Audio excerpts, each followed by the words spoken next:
Hi everyone, my name is Billy and let's talk books.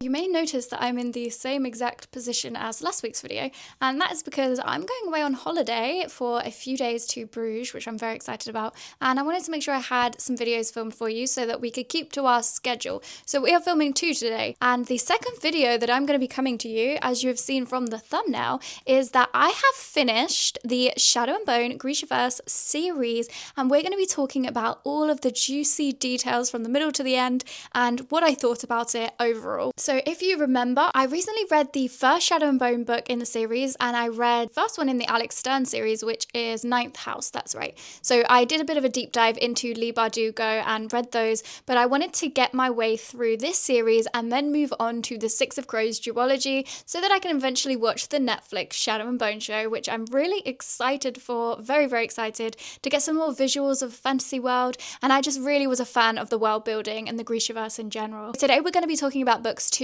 and 3 in the series, and I will tell you all my thoughts, spoiler free, and maybe a couple spoilers towards the end. So we're going to get going. As a reminder for the first Shadow and Bone book, I did really enjoy it. I enjoyed the world building. I found that the romance and some of the characters were a bit frustrating and a bit young, but I loved the world. I liked Alina as a main character, and I found it interesting. It was good.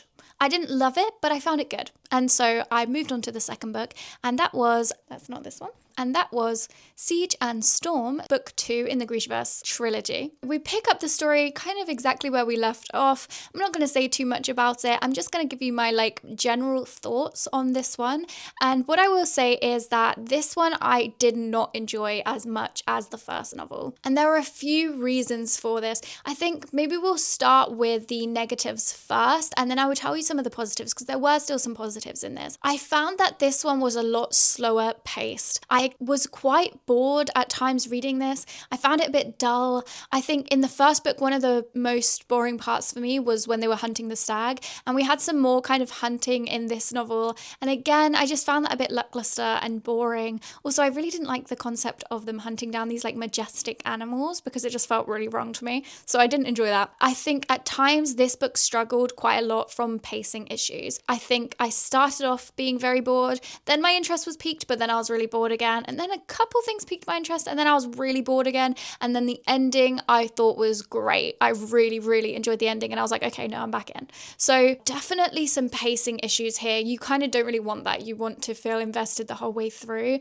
Whereas with this one, I really just wasn't. It wasn't until kind of right at the very end and a few moments throughout that I actually cared about what was going on. I think for me in this one as well, Alina really suffered from some of her character traits, including just not being open about her feelings, not seeking people out when she needs support, not being honest or asking for help. She just spent this entire novel being really miserable and depressed and lonely and not doing anything about that. And for me personally, reading that was just a bit frustrating. It was quite a drag, to be honest. It doesn't feel impactful, it just feels annoying. So I didn't really like that too much in this one. I found that she just was being kind of strung along from all sides.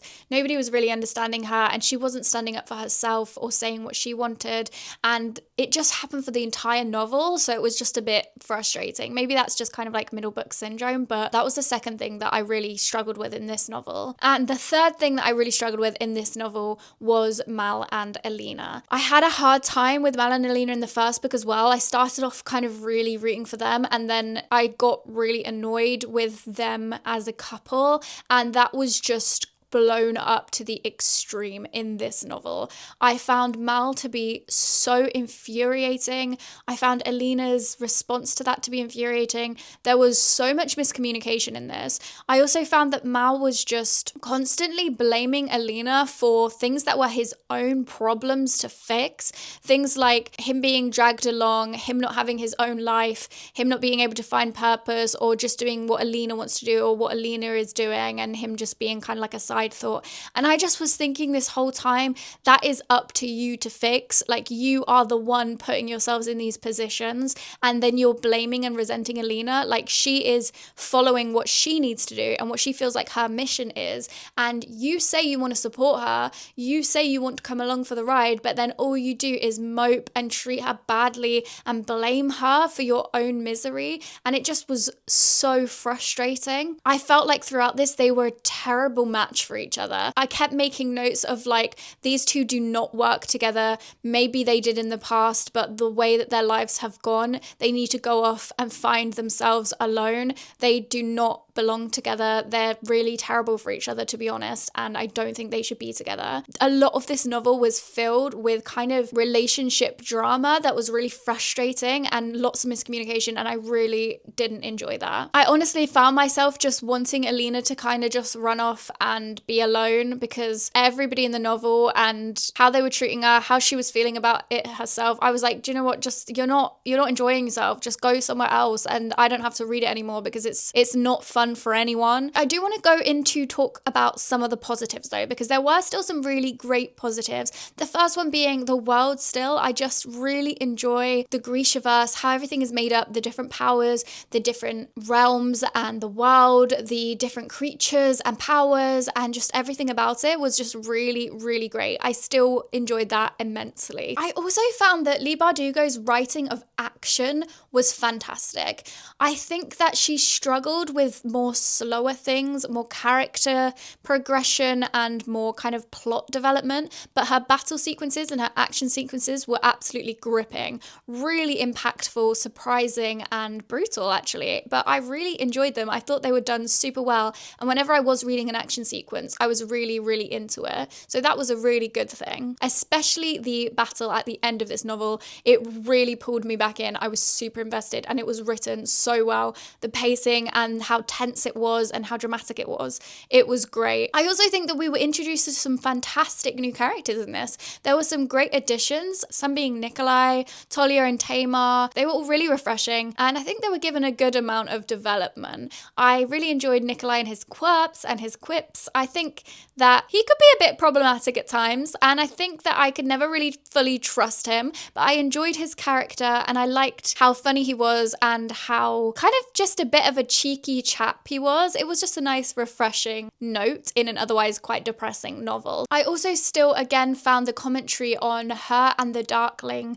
very fascinating. I felt like it was done quite well into like this exploration of how abuse feels and how vulnerable people are targeted by abusers, and they try to kind of rewire their brain so that they think that they are the only person that understands them. It was really well done, and just the way he kind of tormented her and haunted her and made her almost believe that he was right and she should go to him. It was just really well done still. I found that part just as interesting as it was in the first novel, although we didn't get hardly any of the Darkling in this, which was a bit of a shame. I think we could have done with a bit more of him. Oh, and one more negative as well before I move on to my final rating. I think that the introduction of all the stuff to do with the faith and the sun summoner and her being kind of like revered, building up this cult following, it wasn't given enough detail in my opinion. It was kind of just thrown in there without too much explanation, and I felt like if you were going to introduce a big religious arc, we should have had a lot more detail go into that, and so that was a bit lackluster for me as well. This one overall, even though there were a few good elements for me,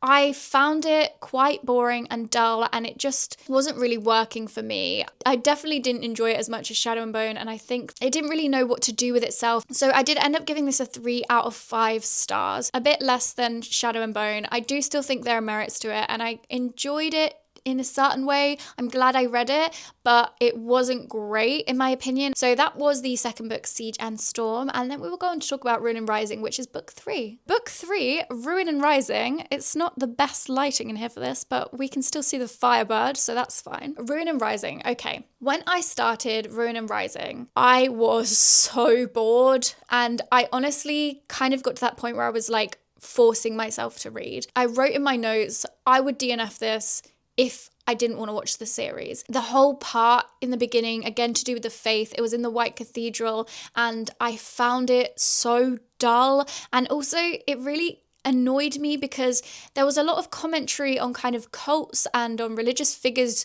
preying upon others and controlling people, but it wasn't given any substance. It was kind of like just glossed over without much depth or information, and then it was just moved on from. And I feel like if you're going to do a plot line like that, you need to have so much more history and growth and development, and this just wasn't given it. So that was really frustrating for me, and I just was bored. I was bored out of my mind. And also by the end of that, they were kind of like, oh, let's go do some more hunting of animals. And I was like, oh God, kill me, because this is the thing I particularly didn't like in book 1. I didn't like it again in book 2, and it was going to happen again. And I was like, oh, okay, I really don't know if this series is for me anymore. However, I am pleased to tell you that that completely changed as I kept reading this novel, and I was so grateful that I did carry on reading. I ended up really enjoying the rest of this novel. I found that so much of it got better in so many ways, and so many of my problems that I had with book 2 were fixed in book 3,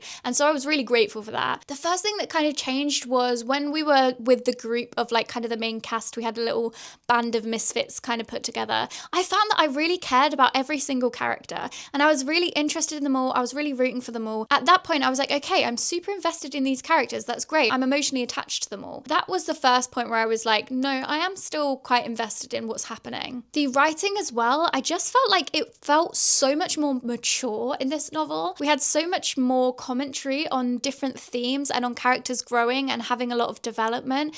I also felt like the pacing just after that first part got so much better. It felt much more adult in this. In book 2, I was very aware. I was like, I'm reading a teen novel. I don't know if this is for me or if I'm gonna really be able to take much from it. Whereas in this book, I felt that there was a lot more emphasis on growth and on maturity. And even though it was still kind of like told to you in quite an obvious way, which I think YA does a lot, and that's okay, I appreciated what was happening. And one of the main things being Mal's character. So as you know, in book 1 and book 2, Mal infuriated me. I found him so annoying. He constantly blamed Alina for all of his own problems, and he just was really immature and not taking any responsibility or accountability for the fact that he can make his own choices, and it's nobody else's fault and nobody's responsibility to make you a certain type of way or make you matter in a certain type of way. And in this novel, it felt like he had learned lessons and he had grown. There's a particular moment on page 139, and I'll read that to you now. So he says this, he says, I wasn't afraid of you, Alina.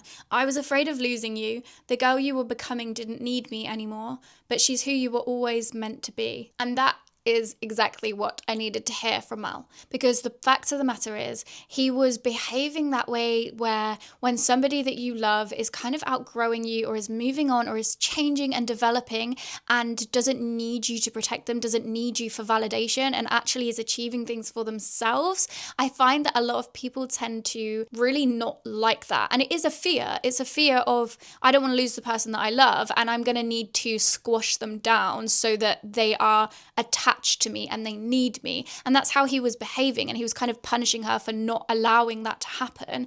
And in this one, he admits that and he says, no, it was on me. It was my fault. I was afraid, and actually it was wrong. I found that that was quite mature. I enjoyed that he came to that realization himself. He definitely changed a lot and grew a lot throughout this as well. He started to develop his own goals and his own achievements. He became who he wanted to be without pulling Alina down or attaching himself to her. He had to find his way on his own, and he did that, and that's exactly what I wanted. So I was really pleased with him, and I was quite proud of him as well, because he had been really annoying me up until this point. I think the conversations about all the romantic love interests in this novel were good as well. In book 2, I was just kind of like, God, I don't want Alina with anyone. And in this one, I kind of did make my mind up. So we have kind of 3 main love interests, if you can call the Darkling a love interest. I think it's more like an abusive, toxic love in there. It's not even love, it's just control. But I will put him as a love interest. But like I say, I find that he is a particular representation of the toxicity of power and control, and how one person wants to abuse another so that they can get their own way and they can have a kind of power over somebody. I thought that that was really interesting and greatly explored in this even more.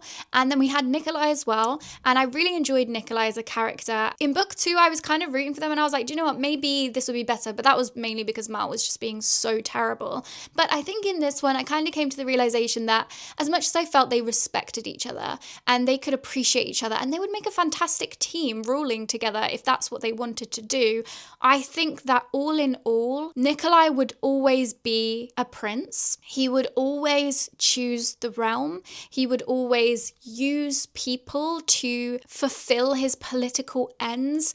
And while I understand that, and I think maybe it can make you a good ruler, I felt that Alina deserved better than that. I think that she deserved somebody who loved her and would choose her and put her first and not use her.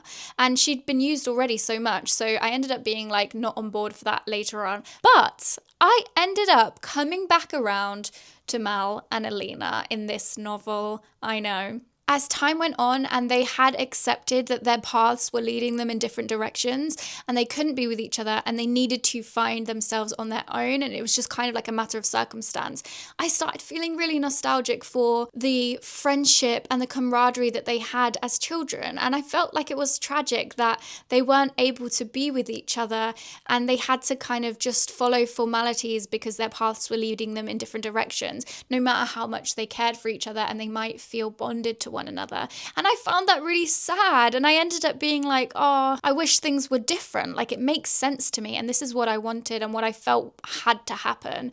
But it's sad and it's quite tragic. There was a line in here as well that really solidified it for me on me wanting Mal and Alina together and thinking they were the best couple. I'll read that to you. So basically, she's going to see like some meteors and Nikolai is kind of escorting her there. And Mal comes up to tell her, but then when he does come across her, he remembers that like they're not really those people anymore. They're not a camaraderie anymore in the same way, and he kind of leaves. And this is what Alina says. She says, all at once the pain in my chest was so bad it nearly bent me double, because this was what Mal had been coming to show me, because that look, that open, eager, happy look had been for me, because I would always be the first person he turned to when he saw something lovely, and I would do the same. Whether I was a saint or a queen or the most powerful Grisha who ever lived, I would always turn to him. And this was it for me when I was like, okay, my decision is made. And I'll tell you why my decision was made, because Alina's decision was made. And at the end of the day, I think when you're reading a character, you can't choose who you like the most. Like, if I picked who I would like to date the most, it would probably be Nikolai. I think that he's cool and he's fun. We could have a good time, you know? But for Alina, I think that it was always going to be Mal. And she says it herself. She can't move away from that. And she has such a special place for him. And I was like, I think these two are the right pairing because she wants it. And I want to follow what is best for her and what she personally would choose for herself. And what she would choose is Mal. And so I'm like, okay, you know what, girl? I'm on board. You do you. I felt like the relationships in particular were so well fleshed out in this third installment. And we really had so much information being told to us. And I didn't find it tiresome in the same way that I did in book 2. In book 2, I was kind of like, I don't care about any of this. Like, can you tell me about the war? Tell me about the soldiers and the battles and Alina's power and her personal journey. Whereas in this one, I kind of really appreciated these different avenues of what love could be and what love might look like and how a person comes to decide and grow on what they personally want. So I enjoyed that a lot about this. I will say that this was the book for me where I was like, I'm invested. And I don't just mean in this story. I was invested in the fandom. Like, I want to know all the history of the Grishaverse. I want more information on each of these nations. I want to know the lore and the history. I want to read the spin-offs. I want to watch the TV show. I was like super like, let me watch like Grishaverse videos on YouTube to fall asleep to, because I realized in this novel that I'm super, super invested. So it was this one that really kind of like sucked me in a way that the other two hadn't. The other two, I was like, I'm enjoying this. It's fun. I like the world. And this one, I was like, I need to know more. I want more. I want to get myself immersed in all of this and give me everything you have to offer. So this one definitely sold the series for me. Once again, the action scenes were just great. The pacing was great. It was a lot more bloody and horrific than I thought it would be, but I was really surprised by a lot of that. And I don't think it was too much, but it was enough to kind of keep it quite impactful. And you were like constantly on the edge of your seat, not knowing what's going to happen, and things surprised me. That was good. I think there was a lot of commentary in this as well well on war and on how war impacts civilians and just everyone that's dealing with it. And I think I found that that was the main theme of the series as a whole. And there's a specific quote that I picked out and I just wrote, "This is the point." I think there are things to be said about other themes, about different types of love and about finding power within yourself. There was something at a point where it was like, oh, if you don't use your power, then you get sicker and you're not as healthy, and I enjoyed that. I think there's a lot of commentary on coming to terms with who you're meant to be and finding the best version of yourself, which was really good. But I think overall this was the main theme, and I'm going to read out the quote for you. "Misha didn't just remind me of Sergei. He was every child whose parents went to war. He was every boy and girl at Karamzin. He was Bagra begging for her father's attention. He was the darkling learning loneliness at his mother's knee. This was what Ravka did. It made orphans. It made misery. No land, no life, just a uniform and a gun." And this is what I think we really focus on in this novel. It's all about the destruction of war and how children pay for that, and it expands into the next generation. And I think if you remember the beginning of the very first novel, it starts with the two children at an orphanage being tested for how they can be valuable to the war effort. And then we kind of jump forward and these two teenagers are being sent into basically their death by crossing the shadow fold, because what else are they going to do? They're expendable. This novel really plays into that theme of how people get lost and forgotten and left behind, and they're not able to find a life of their own. They're just being controlled as pawns by people who have their own personal goals and ambitions and drives. And I really liked that commentary throughout this novel. The last thing that I want to talk about is the ending. So I'm going to put a little bit of a spoiler section in here because I have to kind of go into a bit of detail to talk about it. So spoilers are going to come from now, and I will put a timestamp for when you can come back. There are two things that I want to talk about in particular about the ending. The first one, which I think might be a bit controversial, is Alina losing her powers. I needed to think about this and how I felt about it personally, because a big part of this story was her learning how to accept herself and utilize these powers that she'd been given so that she could feel strong and powerful and worthy. She had value, was capable of so much more than she ever thought she was. So I think maybe it's controversial, her losing this at the end and kind of having to live a normal life without her power. And while I was really sad for her and the way she kind of described the feeling of loss, overall, when I think about it, I have to take it as what is best for the character. If this was a different character, I think maybe I'd feel like that was a cop-out and it was really miserable and sad for this character who'd grown so much and learnt so much and then had it all taken away. But for Alina, I actually think that it was the right thing for her, because a lot of these novels was to do with her feeling forced into a position that she didn't really want to be in, being revered as a saint and not feeling comfortable with that, and just wanting to be treated as a normal friend and a normal partner and not somebody that would be put on this pedestal. So I think that it's complicated, but her losing the powers at the end and being able to just go and live a happy life without all the pressure and expectations that being the sun summoner required of her, I think is actually a nice and fitting end for Alina as a character. I also was really sad by this point at the thought of Mal's death, because I had grown quite fond of him in this novel, which surprised me a lot. But them ending up together at the end and going back to Karamzin and opening the school actually made me really emotional.